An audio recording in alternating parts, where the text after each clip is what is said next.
sumber daya alam satu terkait dengan metode-metode yang kita gunakan selama mata kuliah ini adalah metode-metode yang berhubungan secara langsung, ya kita kenal dengan real market price, kemudian juga termasuk preference method, tetapi yang ada proksinya. Ya, nanti itu yang akan kita bahas selama pertemuan. Nah, kita mulai dari metode yang pertama terlebih dahulu. Di sini semoga sudah terlihat ya PPT-nya untuk pertemuan ke-6 mata kuliah penilaian sumber daya alam 1 tahun ajaran 2021-2022. Oke, saya akan slideshow. Bentar ya. Oke, semoga sudah terlihat. Selama presentasi, seperti biasa, silahkan kalau ingin di-off-kan videonya. Kalau saya akan off video karena khawatir nanti ada kendala ya pada saat presentasi. Ya, yang lain juga silakan jika ingin off video selama mungkin sampai 1 jam ke depan. Baik, oke. Ya. Oke, nah di pertemuan ke-6 ini, ya sebagaimana tadi sudah saya sampaikan, kita akan membahas materi terkait dengan satu metode atau metode pertama ya yang perlu kita perhatikan, ya, yang perlu kita prioritaskan penggunaannya pada saat Anda akan memvaluing, ya akan memvaluasi atau akan melakukan penilaian terhadap aset sumber daya alam dan lingkungan baik barang ataupun jasa. Untuk metode yang pertama ini, ada 2 perspektif yang berbeda ya yang akan saya sampaikan. Yang pertama adalah pendekatan real market price dan yang kedua adalah pendekatan change on productivity atau COP atau CP ya, atau juga dikenal konteks lainnya itu bisa dikenal dengan fungsi produksi ya, pendekatan fungsi produksi atau production function approach. Ya, jadi di pertemuan hari ini ada 2 ya, real market price 1, yang kedua adalah fungsi produksi, pendekatan fungsi produksi. Oke, sebentar.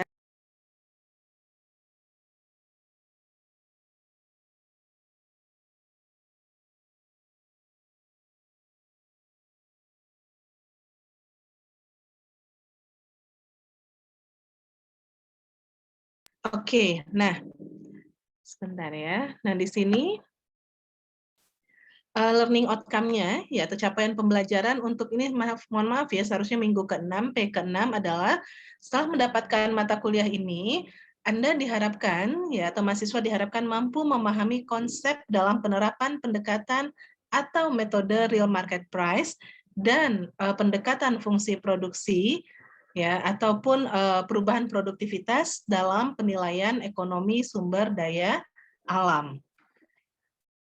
Untuk mengingat kembali, ya di sini saya ingin memaparkan kembali ke Anda bahwasannya kita sudah bahas nih selama 5 minggu pertama, kalau sumber daya alam dan lingkungan, ekosistem, ya itu secara utuh, ya itu menyediakan layanan kepada manusia baik dalam individu, kelompok masyarakat, ya swasta, perusahaan dan sebagainya. Ya, nah bentuk layanannya itu berupa apa? Bisa berupa barang, ya goods, ya ataupun jasa atau services. Ya, jadi konsep layanan dari sumber daya alam dan lingkungan ini atau ekosistem ini berupa barang dan jasa. Di minggu ketiga Anda sudah mengelompokkannya, ya mudah-mudahan masih ingat ya pengelompokannya berdasarkan Millennium Ecosystem Assessment ada 4 ya konsep layanan ekosistem ini ya atau ekosistem services ya layanan ekosistem atau ekosistem services itu bisa kita kategorikan atas 4 berdasarkan fungsi layanannya atau arus layanannya. Yang pertama adalah layanan providing services ya penyedia. Nah, layanan penyedia inilah yang sejogjanya perlu kita nilai ya dengan menggunakan pendekatan real market price atau harga pasar. Ada juga yang menyebutnya sebagai harga komersial. Kenapa? karena jasa penyedia dari ekosistem, ya ekosistem menghasilkan layanan penyediaan ya atau providing berupa goods, berupa barang yang bisa diperjualbelikan di pasar atau ada marketnya. Ya, contohnya seperti yang terlihat di gambar di sebelah kiri di slide ini, ada kayu, ya mahoni misalkan, ya kemudian juga ada kelapa bisa dijadikan kayu untuk perumahan, ya ada apa lagi ya ada jati dan sebagainya. Kalau di Kalimantan ada yang dari Kalimantan mungkin mengenal kayu ulin atau kayu besi, trem besi. Nah itu juga memiliki nilai pasar ya, ada nilainya rendah, ada nilainya tinggi berdasarkan kelangkaannya dan sebagainya ya.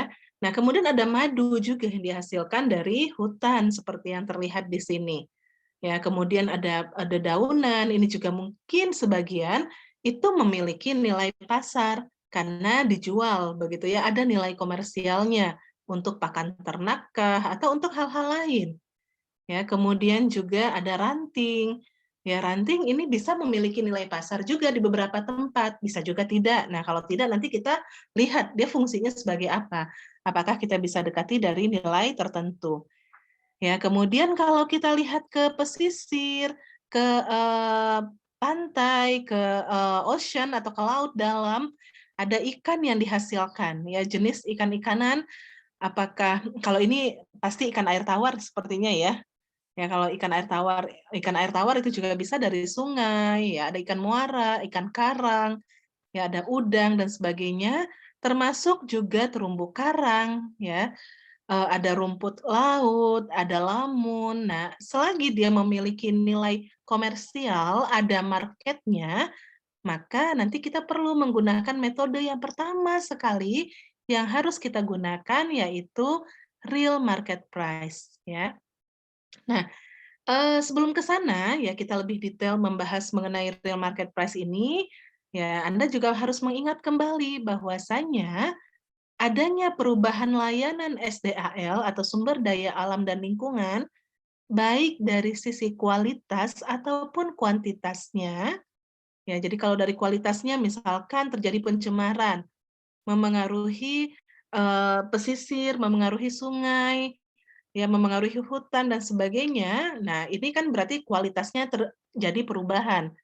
Perubahan kualitas ini ada yang langsung mempengaruhi utilitas kesejahteraan manusia, ada yang melalui harga. Anda masih ingat ya, kalau melalui harga berarti dia bisa berupa peningkatan harga, sehingga pasti nanti di ujungnya itu akan mempengaruhi kesejahteraan manusia karena ada peningkatan harga tadi.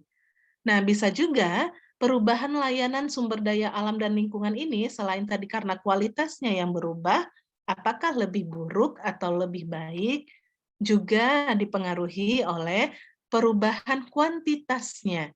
Jadi ada kualitas, ada kuantitas. Perubahan kuantitasnya itu seperti apa? Misal di pantai atau di laut penangkapan ikan dengan alat-alat yang tidak ramah lingkungan.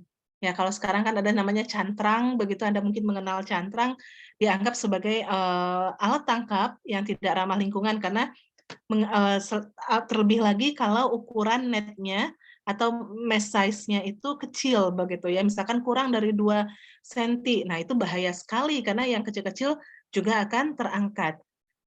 Nah, kemudian ada juga yang menggunakan bom ikan. Akibatnya apa? Populasi ikan itu akan ada potensi mengalami penurunan, ya.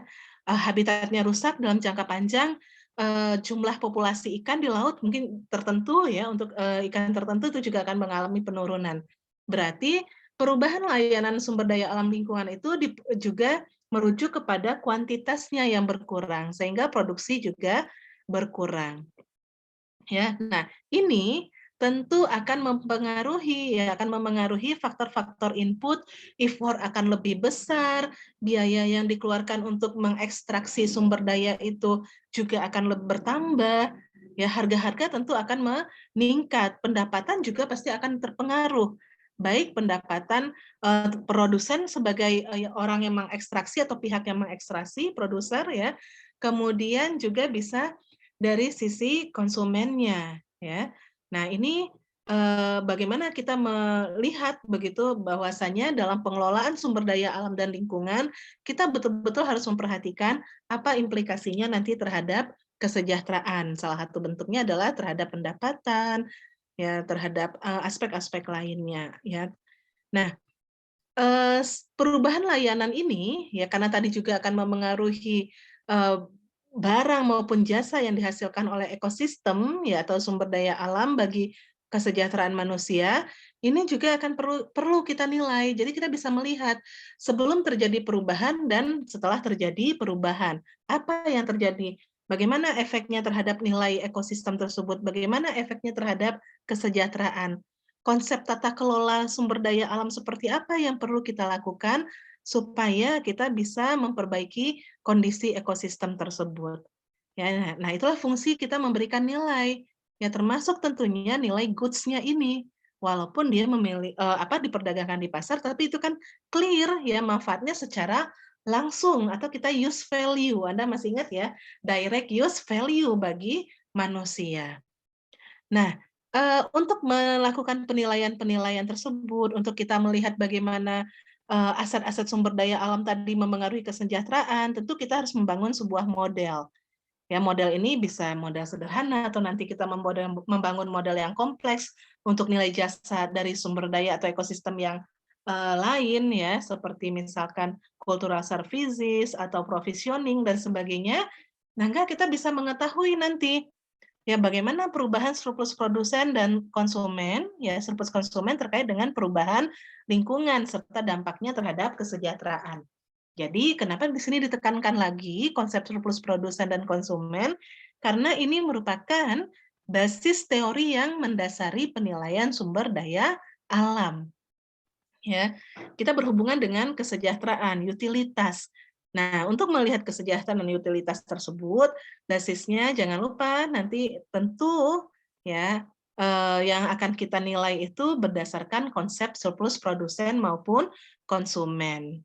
Nah, dengan basis itu ya kita juga sudah membahas di minggu kemarin, 2 minggu yang lalu, terdapat beberapa metode dalam penilaian ekonomi sumber daya alam dan lingkungan, yaitu yang berbasiskan harga pasar dan yang bukan berbasiskan harga pasar. Market price pun ada 2 nanti, ada yang real market price, ada yang refill preference direct proxy method namanya yang cost based. Ya nanti itu akan kita lihat bersama. Nah, untuk di materi ini ada yang ingin ditanyakan terlebih dahulu? Dimas, Amirul, Syaputra, Nasrul, Adis, bisa difahami? Bisa, Bu. Bisa ya? Oke. Kita lanjutkan berikutnya. Di sini, sebentar, ini ternyata, oke. Nah, selain itu, dalam penilaian moneter, ya tadi penilaian kuantitatif, secara kuantitatif untuk barang dan jasa lingkungan, goods dan services-nya, itu ya tadi kita sudah tahu bahwasanya basis teorinya adalah surplus produsen dan surplus konsumen. Nah, berdasarkan hal tersebut, tentu kita bisa juga melihat ya atau kita merujuk kepada konsep dari penilaian ini ya yang diberikan oleh individu di mana konsepnya adalah berdasarkan willingness to pay maupun willingness to accept. Ya, apa yang kita beli, apa yang kita bayarkan, apakah itu ada di pasar yang komersial ataupun yang tidak ada pasarnya. Dalam penilaian aset sumber daya alam dan lingkungan, tentu tetap kita merujuknya kepada konsep willingness to pay ini. Ya, nah di sini diperjelas kembali bahwasanya dalam valuasi ekonomi atau penilaian ekonomi ya merupakan upaya yang dilakukan ya apakah oleh individu atau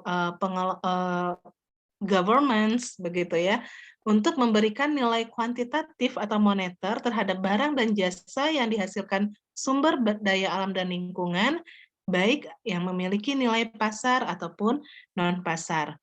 Nah, di sini secara lebih spesifik, metode-metode penilaian ekonomi sumber daya alam dan lingkungan, ini juga sudah kita bahas di minggu sebelumnya, terdiri dari real market price atau harga komersial, harga pasar. Kita akan bahas pada minggu ini. Kemudian ada reveal preference direct proxy method atau ini metode umumnya ya. Nah, secara spesifik pendekatannya ada pendekatan perubahan produktivitas dan metode berbasis biaya atau cost-based method. Perubahan produktivitas, change on productivity, atau juga nanti lebih kompleks bisa menggunakan production function approach, ini juga akan kita bahas pada minggu ini. Sedangkan untuk cost-based method atau metode berbasis biaya, dalam penilaian atau valuasi ekonomi sumber daya alam dan lingkungan, akan kita bahas di sesi setelah ujian tengah semester. Selanjutnya, metode lainnya yaitu reveal preference indirect proxy method. Ya, jadi dia juga di-reveal, diungkapkan, tetapi proksinya ini secara tidak langsung atau indirect. Nah, metodenya ada 2 yang akan kita pelajari ini di mata kuliah berikutnya, yaitu travel cost method atau biaya perjalanan dan hedonic price method atau harga hedonik. Ya, dan yang terakhir ini ada stated preference method, ya. Nilai dari SDAL ini itu dinyatakan langsung oleh individu. Ya, nah konsepnya ini pendekatan spesifiknya, tekniknya ada beberapa juga, tapi yang akan kita pelajari ada 2. Yang pertama adalah contingent valuation method, metode valuasi kontingensi, serta contingent choice model. Ya, bedanya nanti di sini antara CVM dengan CCM adalah bagaimana kita merumuskan hipotesisnya atau market artifisialnya. Ya, tetapi basisnya sama.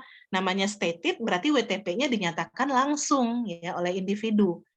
Dalam CVM nanti pasar hipotesis atau artificial market-nya itu kita buat dalam bentuk penjelasan umum. Ya. Sedangkan dalam CCM ini harus ada beberapa alternatif dan juga kriteria yang merujuk kepada artificial market. Ya, perbedaannya itu di sana antara stated preference CVM dengan CCM. Nah, dan yang terakhir nanti juga di penilaian SDA 2 Anda akan membahas satu metode yang berbeda. Kalau ini dikenal dengan primary method, ada secondary method yang kita sebut metodenya sebagai benefit transfer. Ya, itu nanti akan dibahas di mata kuliah selanjutnya. Oke, nah di sini ya bisa kita lihat untuk nilai sumber daya alam dan lingkungan ini ada yang memiliki nilai pasar dan juga yang non pasar. Dari gambar di kanan ini sendiri sebenarnya bisa terlihat. Kalau rumput ini bisa ada ada nilai pasarnya, bisa juga ini non pasar begitu ya. Kalau tidak ada harga komersialnya dari rumput ini, bagaimana kita menilainya? Kita bisa melakukan penilaian terhadap apakah di sana ada penggembalaan ternak, misalkan. Kalau ada penggembalaan ternak, berarti kita lihat ke ternaknya itu berapa ternak yang memanfaatkan rumput di hamparan padang gembala tersebut. Kemudian hasil dari ternak itu berapa? Apakah ada susunya juga? Nah, nilai susunya berapa? Nah, nanti kita bisa buat pendekatan-pendekatan adjustment ya, kita adjust, kita sesuaikan sehingga kita bisa dapat nilai atau price tag dari rumput ini apabila dia tidak memiliki nilai pasar. Ya, tapi rumput kalau di Indonesia mungkin ada nilai pasarnya ya karena dijual mungkin di kawasan peternakan tertentu, begitu untuk pakan ternak, fungsinya sebagai pakan ternak. Ya, jadi ini bisa dalam 2 konteks juga. Oke, kita lanjutkan. Nah, kita masuk ke metode pertama. Kalau tadi overview ya, mengingat kembali Anda mengenai konsep penilaian dalam ekosistem atau sumber daya alam dan lingkungan. Tadi di awal sudah saya sampaikan, kita masuk dulu nih yang pertama, yang memang ada marketnya, ada harganya, dan itu sudah tersedia ya. Maka kita bisa gunakan harga tersebut. Walaupun bagi sebagian pihak, harga market atau harga komersial itu bisa jadi ya atau seringkali itu under value karena kecenderungan harga itu kan sudah terbentuk ya dengan mekanisme pasar. banyak barang-barang dari yang dihasilkan oleh sumber daya alam tertentu, itu masyarakat atau individu bersedia membayar lebih tinggi. Jadi harga pasar itu bisa merujuk kepada minimum willingness to pay secara tidak langsung, ya. Oke, nah kita masuk ke metode atau pendekatan real market price atau harga pasar atau harga komersial ini. Metode ini bisa juga kita nyatakan sebagai metode yang relatif sederhana dalam penilaian ekonomi sumber daya alam dan lingkungan. Pendekatan ini ya digunakan ya atau untuk menilai extractive direct use value dari layanan sumber daya alam dan lingkungan dengan menggunakan nilai pasar.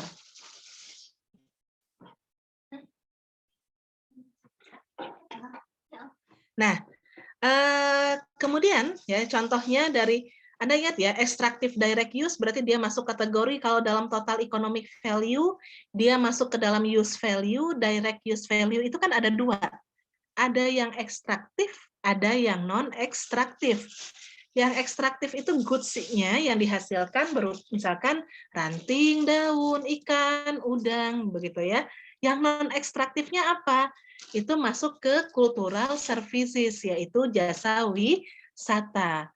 Ya, tapi dia dua-duanya, baik tadi yang ekstraktif maupun non-ekstraktifnya itu untuk yang wisata, ya ini masuk ke dalam direct use value. Oke, nah dalam metode harga pasar ini atau harga komersial atau real market price, ini kita memperkirakan nilai ekonomi produk atau jasa ekosistem yang diperjualbelikan ya di pasar komersial. Dengan asumsi kita juga perlu mempertimbangkan adanya biaya ya untuk mengekstraksi barang atau yang dihasilkan dari ekosistem. Nah, di sini di bawah bisa Anda lihat basis metode penilaian sumber daya alam untuk nilai guna ya atau use value yang diperdagangkan di pasar pada dasarnya adalah merujuk kepada surplus produsen maupun konsumen menggunakan data harga dan kuantitas yang diekstraksi ya. Data harga ini adalah data harga yang ada di pasar. Pasarnya ini apa? Nah, ini bergantung juga nanti pada skop kajiannya. Kalau menghasilkan ikan hasil tangkapan, ya, kemudian nelayan menangkap landing di kawasan tertentu, ya di pelabuhan. Di dekat pelabuhan itu ada TPI, tempat pelelangan ikan biasanya, ya, yang tinggal di kawasan pesisir pasti paham begitu. Ada pelabuhan, ada tempat pelelangan ikan atau TPI. Nah, harga pasar ini harga yang mana? Ya, tentu kalau kita melihat ke produsennya, maka kita gunakan harga di TPI, harga jual dari produsen ke pihak pertama. Jangan Anda gunakan harga di pasar induk Kramat Jati Jakarta misalkan, ya. Bukan jauh sekali begitu ya. Pasti ada gap di sana ya karena ada rantai pasar. Ya, jadi harga pasarnya ini ya harga yang awal yang pada saat produsen menjual produknya ya. Nah, itu sedikit gambaran pada saat kita melakukan penilaian. Nah, di sini di kanan saya hanya ingin memberikan gambaran ya mengenai konsep surplus produsen. Ya, surplus produsen ini kan berarti harga terendah ya yang diterima oleh produsen, di mana dia juga sudah mendapat yang mau ya diterima oleh produsen karena sudah ada margin keuntungan di dalamnya. Oke. Ini untuk konsep dari real market price. Nah, kemudian apa sih step-steps yang perlu kita lakukan dalam pendekatan atau menggunakan metode real market price ini? Yang pertama, ya, Anda perlu menentukan terlebih dahulu, sama ya seperti kita kalau secara umum begitu konsep dalam penilaian aset sumber daya alam dan lingkungan. Yang pertama tentu kita harus tentukan cakupan atau luasan sumber daya alam, kawasan ekosistem yang akan dinilai. Saya selalu tekankan ini. Anda hati-hati. Misalkan kita ingin menilai nilai ekonomi kawasan Puncak. Puncak itu kan meliputi banyak daerah, banyak kecamatan. Yang mana yang akan dinilai SDA-nya? Apakah hanya di satu desa saja ya yang merupakan kawasan yang banyak terjadi alih fungsi lahan misalkan, atau bagaimana? Sejauh mana kita akan memberikan penilaian? Nah, ini penting. Jangan sampai kita salah dalam disclaim-nya. Ya, kalau disclaimer-nya salah, ya, maka nilai yang kita berikan itu bisa saja under value atau over value pada akhirnya. Ya, jadi luasan SDA ini memang penting. Mangrove di Karangsong, satu Karangsong kah? Ya, hanya satu bagian tertentu. Ya, mangrove Indramayu, satu Indramayu kah? Atau hanya di Karangsongnya? Nah, ini kan juga akan berbeda ya. Nah, setelah Anda tahu luasan atau area yang akan dinilai dari ekosistem, berikutnya adalah Anda perlu mengidentifikasi semua manfaat langsung dari SDA tersebut. Kenapa manfaat langsung? Karena kita akan menggunakan pendekatan real market price. Yang menggunakan real market price ini ya adalah goods yang dihasilkan ekosistem. Goods yang dihasilkan ekosistem dia masuk ke mana? Dia masuk ke providing services, atau dalam konsep total economic value, dia masuk ke dalam extractive direct use value. Makanya masuk ke dalam manfaat langsung. Setelah itu, ya setelah Anda identifikasi semua manfaat langsungnya, Anda ubah ya setiap manfaat yang teridentifikasi ke dalam satuan tertentu untuk pemanfaatannya per satuan waktu. Ya, misalkan ada yang mengambil ikan, ya ikan di kawasan di area mangrove, berarti di muara ya. Nah, itu misalkan Anda tanya ke nelayan, oke saya mengambil ini, saya sekali nangkep, ya misalkan mendapat hasilnya itu 5 kilo. Nah, Anda harus tahu sekali menangkap itu maksudnya 1 hari kah, atau bagaimana satuan waktunya? Per seminggu kah, atau bagaimana? Nah, dalam sebulan itu berapa kali? Dalam setahun bagaimana? Ya, nah itu harus kita klarifikasi dengan benar. Ini penting, kenapa? Karena nanti pada saat kita menentukan nilai atau mengestimasi nilai ekonomi dari satu ekosistem, pasti satuan waktunya tahun. Tetapi pemanfaatannya belum tentu per tahun, kan? Nah, ini jadi harus disamakan ya satuan waktunya ini.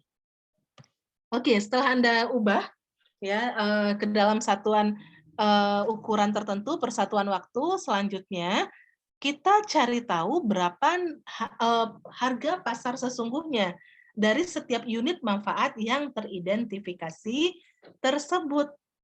Ya, tadi harga pasar ini juga perlu tentunya hati-hati kita menentukannya. Kalau misalkan tadi ikan yang kita tahu juga di sana ada TPI, dan nelayan itu biasanya pada saat landing kapalnya itu menjual ikannya langsung ke TPI untuk dilelang, maka akan lebih tepat kalau Anda gunakan harga jual di TPI. Ya, kemudian begitu juga untuk produk-produk lainnya. Kalau madu misalkan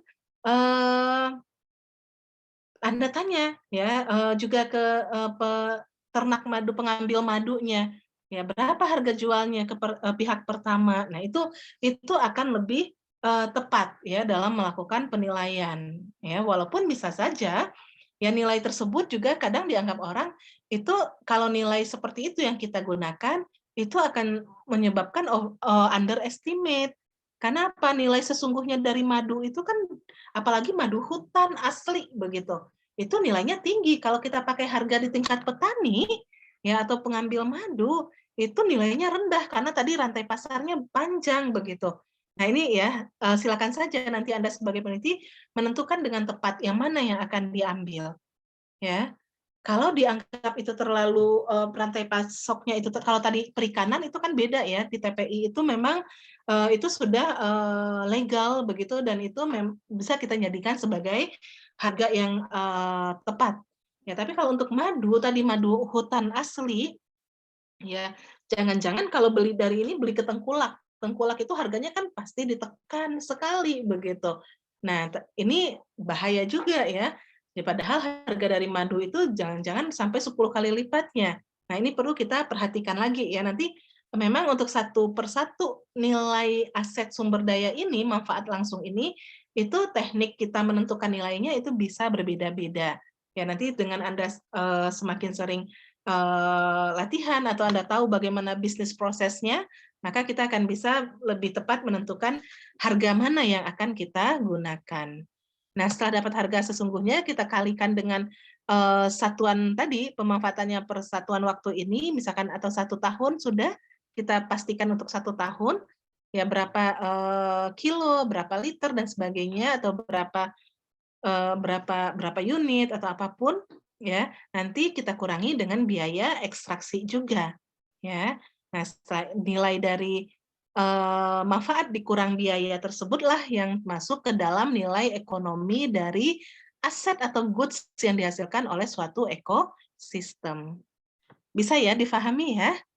Untuk konsep dalam real market price ini dia sederhana, tetapi tentu kita juga perlu berhati-hati pada saat melakukan penilaiannya. Konsepnya kan simple, ya hanya manfaat ya dikurangi dengan biaya kan, biaya input, biaya ekstraksi. Tapi tentu setiap aspek tersebut harus diperhatikan dengan baik. Oke, nah selanjutnya ya, kita masuk ke penjelasan selanjutnya. Nah, silakan di sini ada contoh ya, ini sesimpel ini sebenarnya kalau untuk real market price, tapi mencari datanya tentu tidak sesimpel ini. Anda harus tahu dulu kan, cakupan SDA-nya sejauh mana, asetnya, manfaatnya apa saja, harus diidentifikasi ada ikan, udang, nah pemanfaatnya siapa. Seringkali mahasiswa itu salah di sana, ya. Ada misalkan seperti ini, ada, pengambil ikan atau nelayan ya, mereka dalam satu kali tangkapan itu ada ikan yang ditangkap, kemudian misalkan gabus, ada kepiting, udang. Biayanya itu, misalkan, 500. Nah, terkadang mahasiswa menganggap 500 itu adalah per unit, per jenis, komoditas. Padahal 500 itu misalkan menurut kalau tidak ditanya dengan, baik ke nelayan, itu adalah untuk ketiga komoditas karena sekali tangkap. Nah, hal-hal begitu yang triki-triki seperti itu, ya kemudian untuk biaya misalkan kalau melaut, nelayan dengan kapal, kan ada, ada juga anak buah kapal, ada pemilik kapal, nah itu juga perlu dibedakan. Oke, sebentar silakan Anda cari terlebih dahulu nilainya, dalam waktu 10 menit. Saya tunggu ya.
Sudah selesai?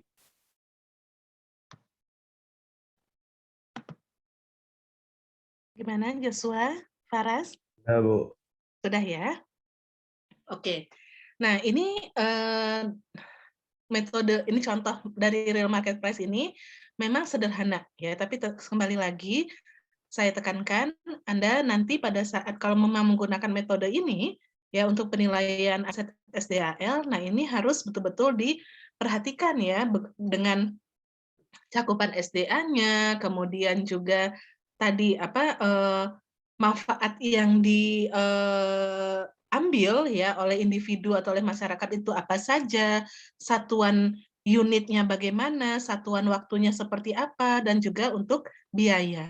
Jangan sampai nanti untuk biaya ada double counting atau malah ada yang kurang dalam perhitungan biayanya.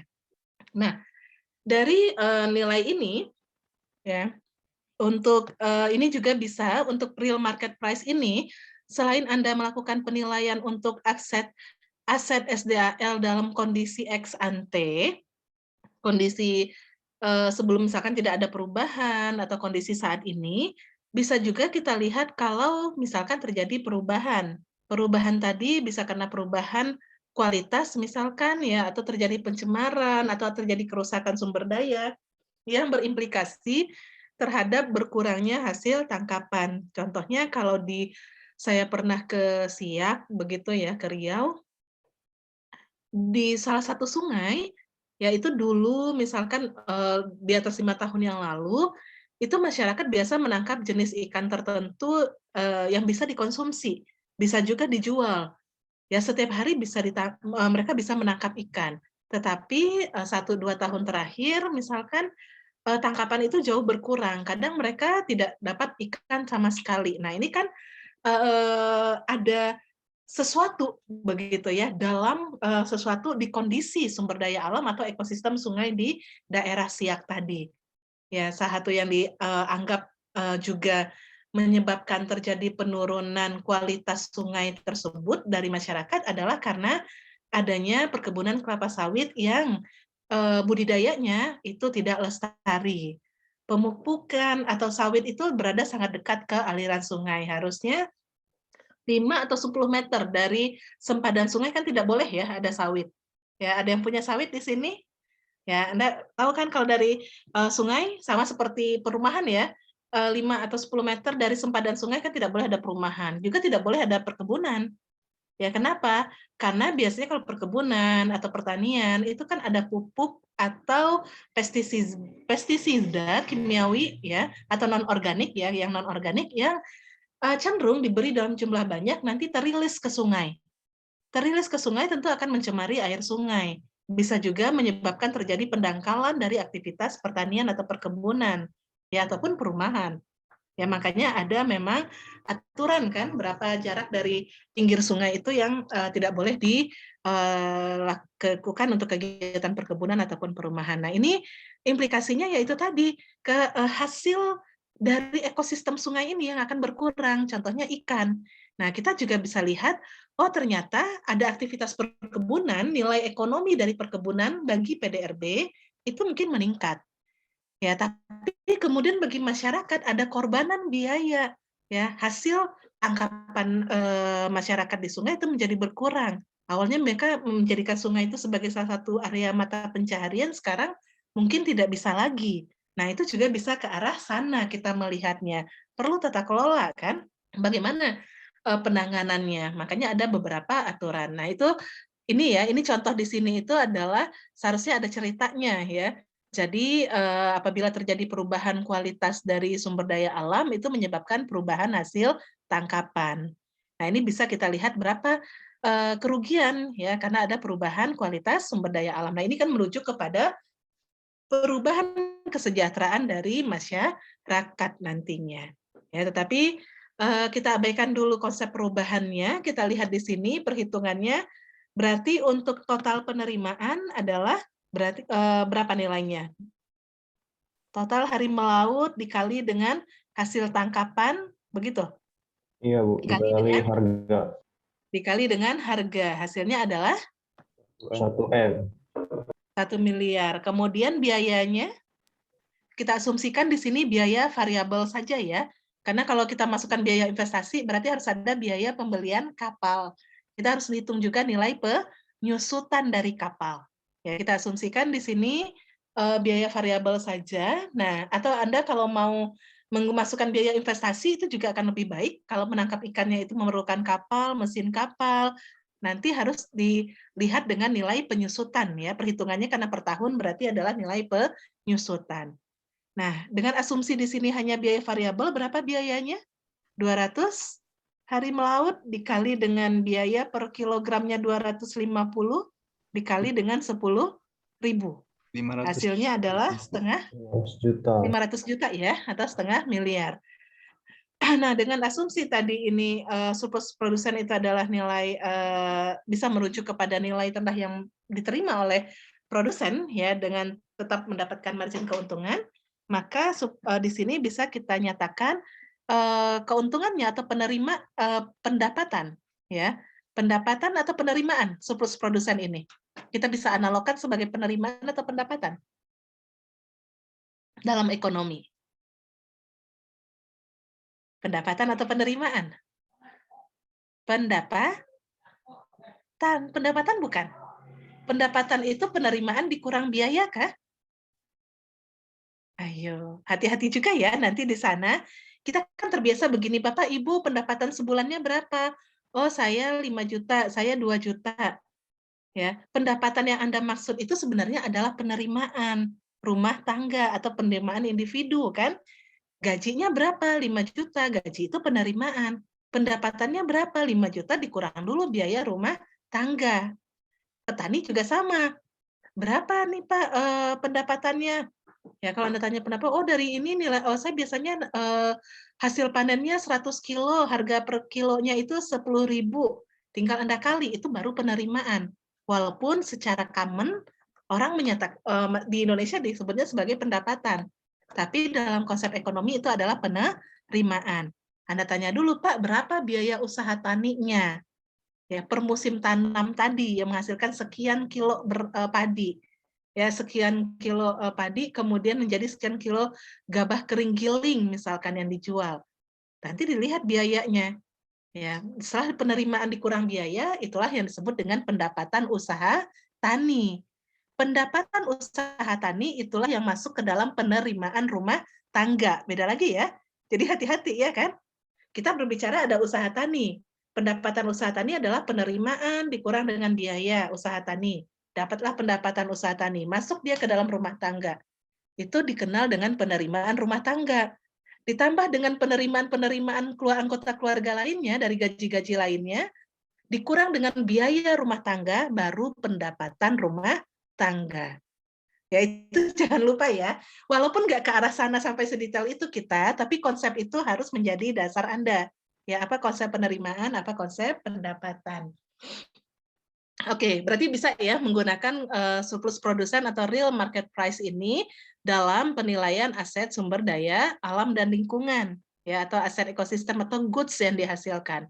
Nanti juga ada madu, ya misalkan kalau contohnya madu, mereka mengambil madu itu sekali misalkan dalam 13 hari menggunakan alat tertentu, misalkan di pedalaman Kalimantan ada alat tertentu di mana umur alatnya itu berumur misalkan 5 tahun. Ya, kalau Anda sejogjanya tentu sebenarnya perlu kita ukur juga kan umur alat investasi ini, karena itu kan juga biaya. Biaya untuk mengekstraksi madu, biaya untuk mengekstraksi ikan. Ya, contoh di sini hanya contoh biaya variabel. Tapi kalau realnya akan lebih perfect kalau Anda juga gunakan biaya investasi. Tapi ingat, kalau Anda tanya harga kapalnya berapa, 100 juta, jangan Anda kurang 100 juta. Anda harus tanya dulu kapal itu umur teknisnya atau umur ekonomisnya berapa tahun. Ya, 100 juta itu misalkan 10 tahun. Berarti kan per tahunnya hanya 10 juta. Kan penyusutan sederhana seperti itu kan? Kita asumsikan bisa begitu ya, walaupun ada beberapa teknik penyusutan, penilaian penyusutan. Ya, jadi yang Anda kurangkan di sini hanya 10 juta harusnya. Jadi biaya variabel tadi 250 dikali 10.000 dikali 200 ditambah dengan biaya investasi atau nilai biaya penyusutan sebesar 10 juta. Begitu caranya ya. Jadi, untuk biaya investasi seyogyanya itu juga perlu dimasukkan, tapi karena biasanya ya, nilai barang yang barang investasi itu, umurnya itu umur teknisnya atau umur ekonomisnya tidak 1 tahun, maka Anda perlu mencari nilai penyusutan. Itu yang perlu diingat, ya. Oke, nah nanti di minggu depan akan lebih clear ya, karena kita minggu depan itu fokus ke bahas-bahas soal ya. Tapi ini simpelnya seperti ini. Oke, nah selanjutnya, di sini yang kedua, silakan saya tunggu, 10 menit, maksimum 10 menit. Silakan coba Anda cari.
Oke, sudah selesai?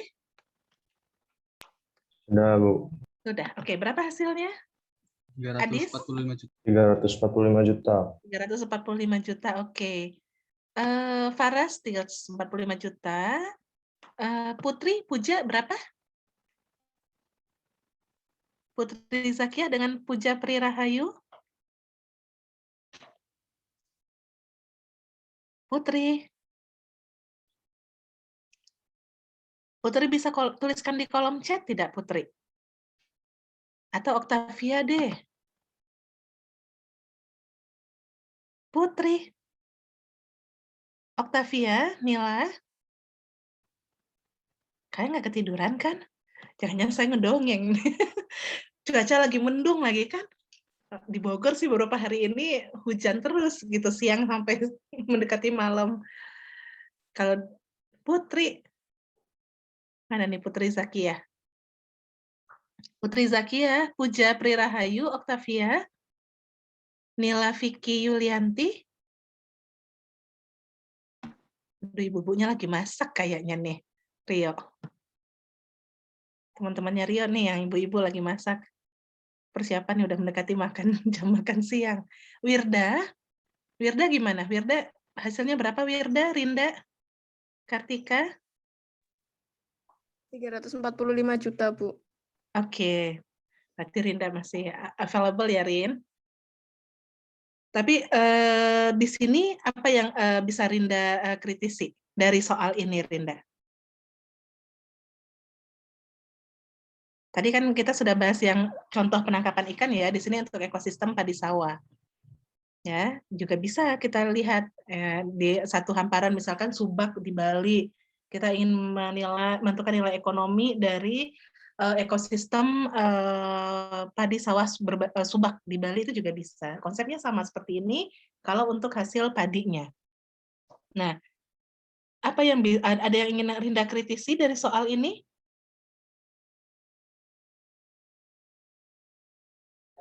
Atau Putri deh. Oh iya, sebentar. Putri, gimana? Putri sudah bergabung kembali? Puja? Putri, ya Putri?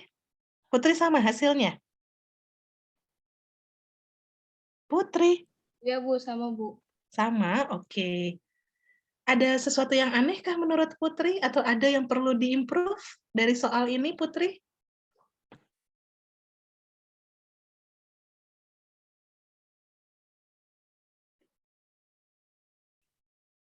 Ada atau tidak, Put? Menurut saya nggak ada, Bu. Nggak ada? Oke. Nah, harapan saya tadi ada ya yang menanyakan juga. Oke, ini Joshua sudah ya, 300 Puja juga. Oke, Puja mungkin nggak bisa ini ya, nggak bisa suaranya nggak bisa. Nah, untuk biaya produksi, nah ini juga tetap perlu hati-hati. Ya, kalau dari contoh ini kan langsung saja, biaya produksi satu siklus ini kan sebenarnya biaya variabel semata.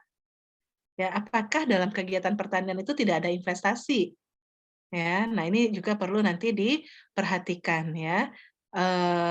Kalau sekarang betul hasilnya 345 juta dengan mempertimbangkan hasil produksi sebanyak 3 kali dalam 1 tahun, ya dengan luasan total tadi 10 hektar, kita kan sudah di tahap awal kan kita perlu klarifikasi luasan yang akan kita nilai. Di sini adalah 10 hektar, kemudian yang aset yang akan kita nilai itu hanya padi saja misalkan, atau ada yang lainnya, di beberapa tempat itu juga ada beragam. Kalau di sini contohnya hanya padi, dengan musim panennya itu atau musim tanamnya itu 3 kali dalam setahun, produksinya 5 ton per hektar, ini produksi atau produktivitas? Kalau ada satuan wilayah, satuan area, satuan luas. Produktivitas. Ya.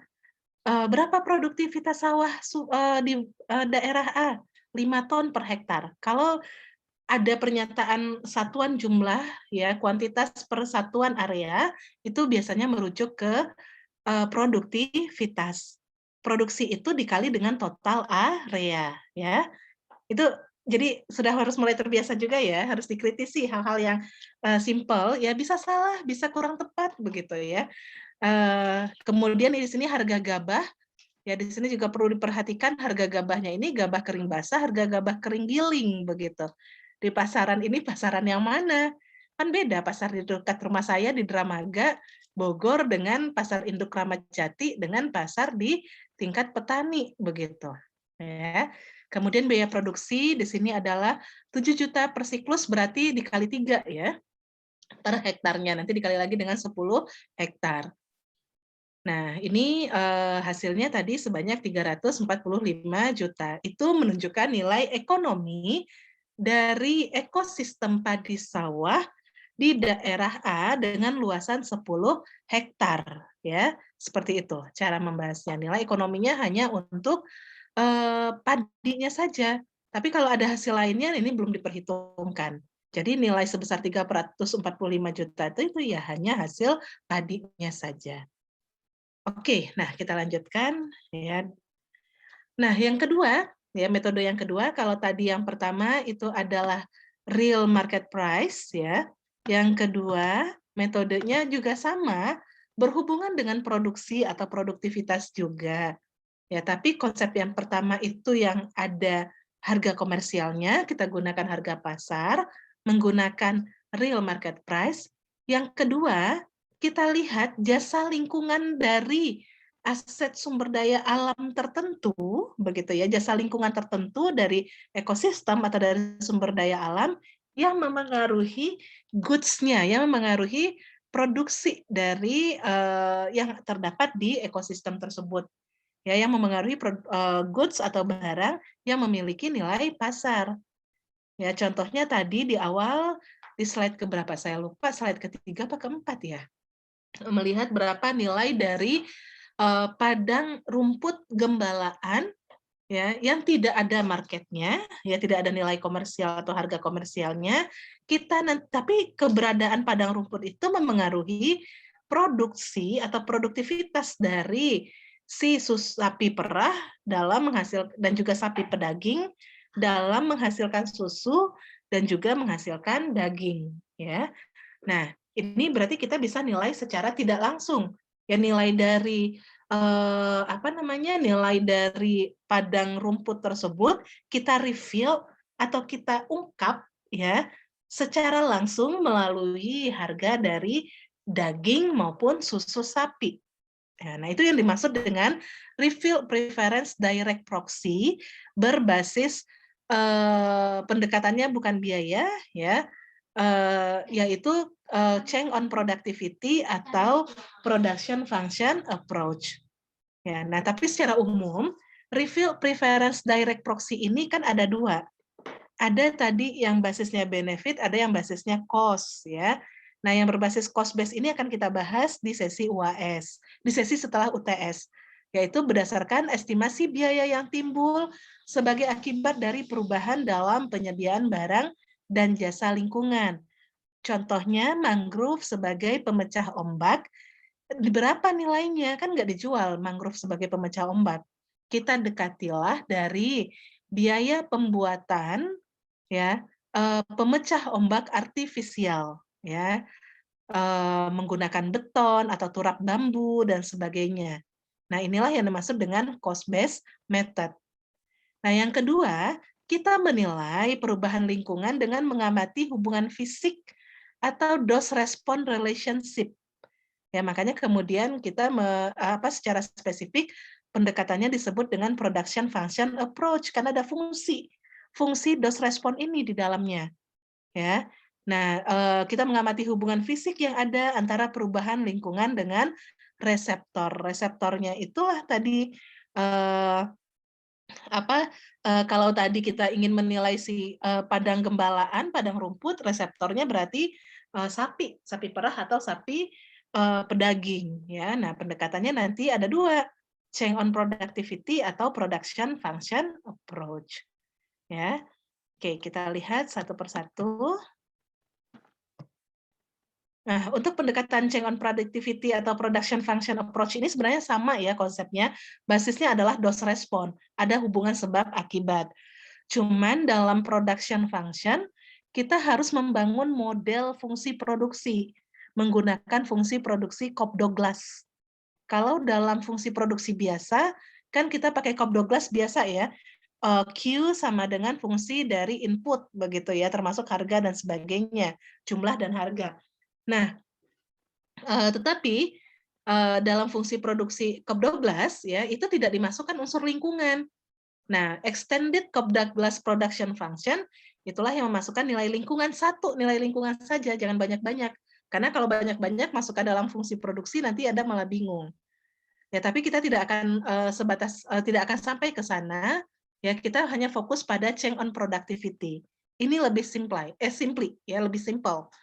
Nah, untuk change on productivity ataupun production function approach ini, ya tadi sudah disampaikan juga kalau di dalam konteks metode ini atau pendekatan ini, kita menilai lingkungan ini sebagai input, ya. Nah, inilah yang menjadi ciri khas dalam change on productivity atau production function approach.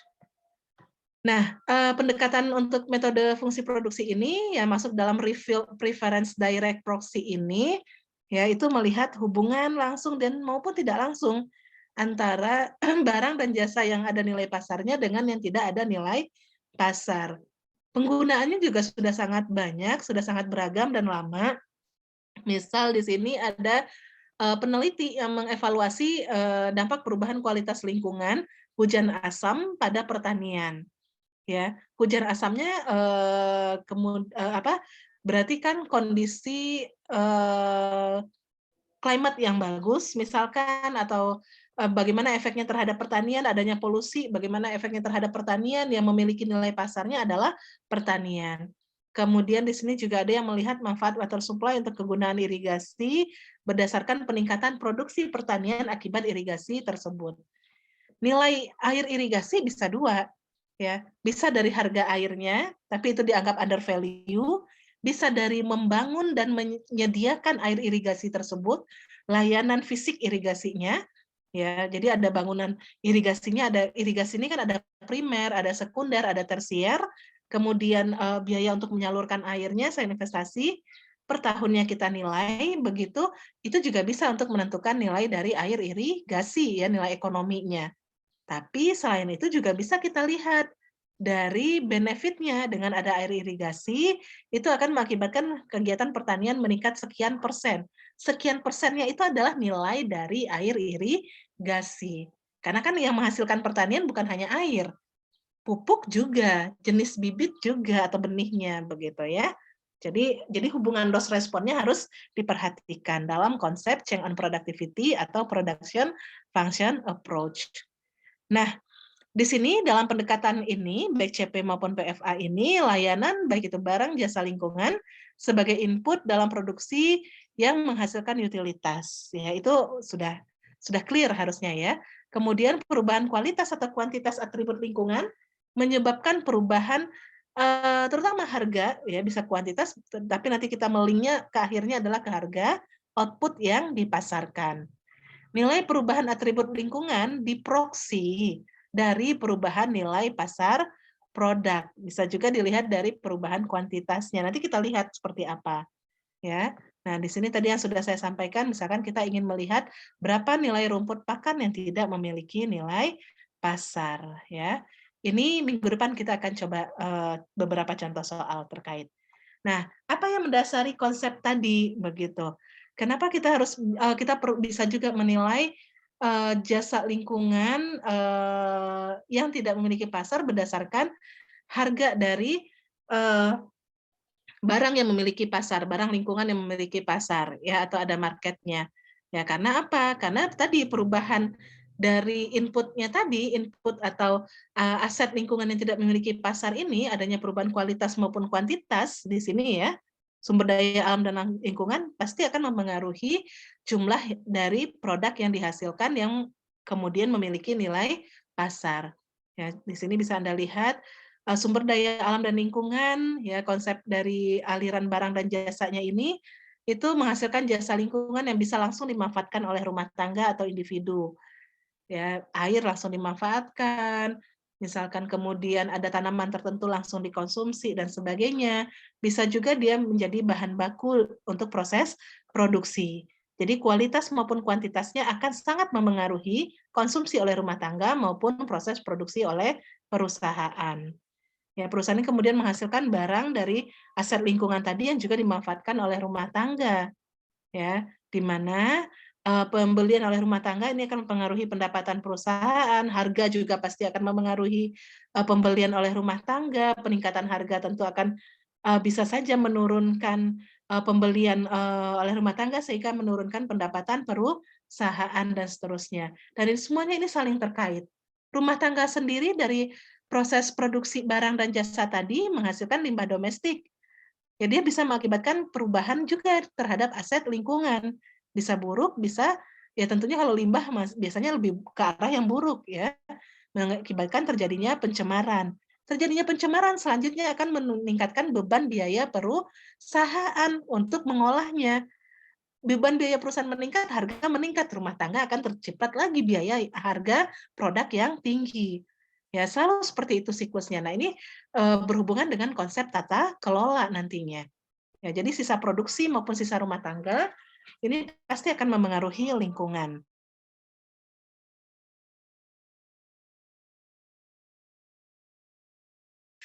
Input dalam kegiatan produksi ataupun konsumsi. Ya, jadi kalau Anda membuat kebijakan, kenapa kemudian minggu lalu kita juga bahas di awal-awal sekali, fungsinya evaluasi ini apa? Bukan semata menilai, ya, tapi bagaimana tata kelola dalam pemanfaatan sumber daya alam dan lingkungan sehingga ya dalam jangka panjang dia bisa tetap lestari, ya nilainya tetap bisa kita maintain, ya kalaupun ada kebijakan perubahan terhadap pemanfaatan sumber daya alam tersebut, apa implikasinya terhadap kesejahteraan, apakah memang layak itu diubah? Ya misalkan lahan pertanian di daerah kertas di mana itu yang bandara yang ada di Jawa Barat yang baru itu ya, kemudian sampai sekarang itu tidak berjalan dengan semestinya, padahal luas lahan pertanian yang dialihfungsikan itu sangat besar begitu. Ya termasuk juga beberapa area lahan hutan. Nah, ini yang harus kita pertimbangkan dan valuasi berperan di sana.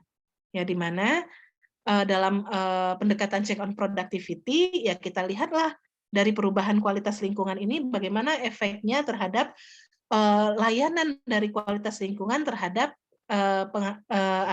keberadaan goods atau komoditas yang memanfaatkan sumber daya alam dan lingkungan itu sendiri. Ya, contohnya tadi padang rumput, gembala, ya hamparan rumput, ya itu dimanfaatkan untuk kegiatan peternakan sapi perah maupun sapi potong. Ya, jadi perubahan dari rumput ini karena ada perubahan kualitas lingkungan tentu akan memengaruhi dua komoditas tadi. Ya, konsepnya seperti itu. Nah, ini konsep dalam change on productivity. Ya, kita tidak harus membangun model yang sangat kompleks, walaupun basisnya sama ya. Kita harus melihat fungsi produksi sebenarnya. Jadi nanti ini bisa kita buat lebih sederhana dibandingkan production function. Tapi prinsipnya sama ya, change on productivity dengan production function, di mana kita lihat pertama fungsi produksi atau Q, ya produksi merupakan fungsi dari input-input yang diperdagangkan, ya inputnya ini bisa tenaga kerja. Kalau tadi pertanian misalkan ya, Anda mau melihat ekosistemnya itu pertanian, ya berarti ada tenaga kerja, ada benih di dalamnya, ada pupuk, ada pestisida dan sebagainya. Tetapi juga ada input lainnya ya adalah non-marketed environmental attribute, atribut lingkungan tertentu. Ya, misalkan kualitas air, irigasi, kualitas air sungai, ya. Nah, ini bisa menjadi atribut lingkungan yang akan kita ukur berapa nilai moneternya. Kemudian setelah kita ketahui fungsi produksi, kita lihat fungsi biaya, ya. Ini fungsi biaya ini ya dipengaruhi oleh tadi ya biaya ini kan biaya input, biaya lingkungan, ya kemudian juga berhubungan dengan tingkat output yang dihasilkan, itu pasti akan mempengaruhi biaya. Nah, kemudian baru inilah yang kita masuk ke profit. Profit inilah tadi yang pendapatan ya. Jadi di sini ini adalah kalau misalkan ini sudah kita kalikan dengan harganya, ya, ini akan menjadi penerimaan dikurang dengan biaya. WXM ini adalah biaya, penerimaan dikurang biaya itu adalah pendapatan. Ya, nah di sini kita lihat bagaimana kita mengukur nilai si rumput. Ya, kita asumsikan kalau ada perubahan. Jika kualitas lingkungan, ya unsur lingkungan, input lingkungan atau atribut lingkungan berubah, ya dalam contoh ini misalkan meningkat dari XE ke XE1, maka tentu ya kita juga harus melihat adanya perubahan pendapatan yang dihasilkan karena tadi ada perubahan atribut lingkungan. Nah, inilah yang nanti akan kita hati-hati ya melihatnya. Dalam fungsi produksi ini butuh data panel, data time series dan juga data data antar pihak begitu ya dalam satu titik waktu ya. Jadi nanti kita lihat dalam bentuk data panel di sini.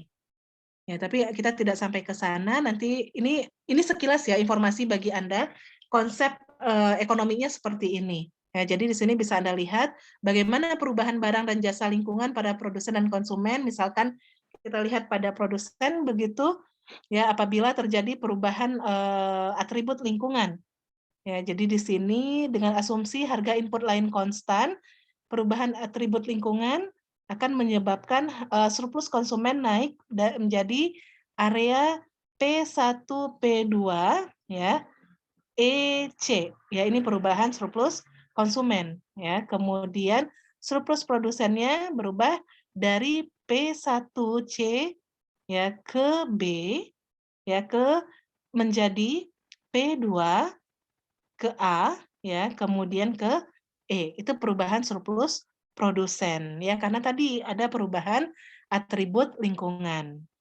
Nah, total net benefit-nya di sini adalah kalau kita lihat dalam surplus produsen ini yaitu AB ya, CE ini adalah perubahan atau total net benefit akibat perubahan kualitas lingkungan ya, peningkatan dari XE menjadi XE1 misalkan atau perubahannya dari XE ke XE1. Nah, ini tidak perlu Anda in detail ya, nanti kita lihat langsung ke contoh kasus di minggu depan. Oke, itu pertemuan kita pada hari ini. Ini adalah langkah-langkahnya. Ya, pertama Anda tentukan hubungan teknis antara marketed output dengan input lingkungan. Ya, Anda pastikan Anda bisa merujuk kepada literatur teknis sebelumnya bahwasanya air irigasi itu memang memengaruhi hasil pertanian, misalkan seperti itu. Ya, kemudian kita lihat estimasi perubahan pada marketed output akibat perubahan non-marketed input per unit. Ya, Anda cari harga pasarnya, Anda hitung nilai lingkungan dan seterusnya. Ya, nanti untuk Anda kita akan coba dengan pendekatan yang lebih mudah begitu ya untuk diimplementasikan. Minggu depan ya kita sudah masuk ke dalam hitungan-hitungan berarti ada pengerjaan dan ada tugas-tugas pribadi individu nanti di minggu depan. Kita akan full insya Allah sebelum ujian dan juga kalau ada tanya jawab kita lakukan kalau ada yang ingin ditanyakan, ada yang ingin diklarifikasi terkait materi pertemuan 1 sampai 7 minggu depan, kita diskusikan di pertemuan ke-7 tersebut. Oke, ada yang ingin ditanyakan terlebih dahulu? Atau silakan Anda siapkan pertanyaan-pertanyaannya untuk kita bahas minggu depan. Bisa semua? Bisa dipahami? Saya akan stop share terlebih dahulu. Bisa ya? Wirda, Alivia? Bisa, Bu. Oke. Ini masih relatif sederhana sampai minggu setelah UTS juga saya rasa masih simpel begitu ya. Paling nanti di penilaian SDA 2 yang kita banyak membangun model-model ekonometrik ya. Memang kalau untuk di sini kita tidak sampai ke production function. Itu silakan dipelajari. Ingat ya, minggu depan minggu terakhir kita untuk sesi sebelum ujian tengah semester. Setelah itu Anda langsung ujian tengah semester. Ujian itu tentu ada konsep, teori, ada pemahaman, ada hitungan, ya. Jadi semua dipelajari kembali PPT hari ini nanti akan saya sampaikan ke Amirul ya. Saya terlewat menyampaikannya tadi, tapi akan saya berikan ke Amirul untuk di-share ke teman-teman yang lain.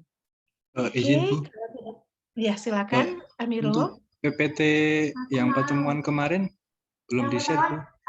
Oh, belum juga ya? Iya, Saya sama. kelupaan ya. Nanti sekalian habis ini saya share dua-duanya ya Amirul ya. Betul-betulnya tuh. Iya Bu. Oke, terima kasih sudah diingatkan. Ada lagi yang ingin ditanyakan, Adis? Adis aman ya? Mohon Belum izin, Bu. ada, Bu. Oke, Dimas? Ini Bu, terkait perkuliahan Bu, Hmm? tanggal 6 Desember itu kami ada kuliah umum untuk mata kuliah pengantar penilaian properti komersial Bu. Nah itu hari Senin Oke, jam setengah 11. Nah itu kan kita pas kelas itu Bu. ya. Nah itu mungkin diajukan ke hari apa gitu bisa Silakan dibicarakan kembali. Dimas, nanti disepakati saja dengan teman-temannya ya di hari apa. Saya insya Allah bisa di alternatif yang 2 minggu yang lalu ya. Kita kan ada tuh 2 minggu lalu ngebahas ganti hari juga. Nah kalau misalkan bisa di hari yang sama, insya Allah saya bisa begitu. Jadi opsinya sama kayak yang kemarin tadi. Bisa ya Dimas ya? Ya Bu, terima kasih Bu. Oke, terima kasih juga. Baik, kalau tidak ada lagi yang ingin ditanyakan, saya tutup dulu pertemuan kita pada siang hari ini. Ya, semoga bermanfaat untuk Anda semua. Semoga juga bisa menjadi landasan Anda untuk melakukan penilaian aset sumber daya alam ya terhadap barang-barang yang memang memiliki nilai pasar. Oke, terima kasih semuanya. Salam sehat selalu. Assalamualaikum warahmatullahi wabarakatuh. Waalaikumsalam. Terima kasih, Bu. Terima kasih banyak, Bu. Ya. Jangan lupa yang belum mengisi presensi ya. Izin saya live terlebih dahulu. Baik Bu. Baik, Bu. Oke, terima kasih.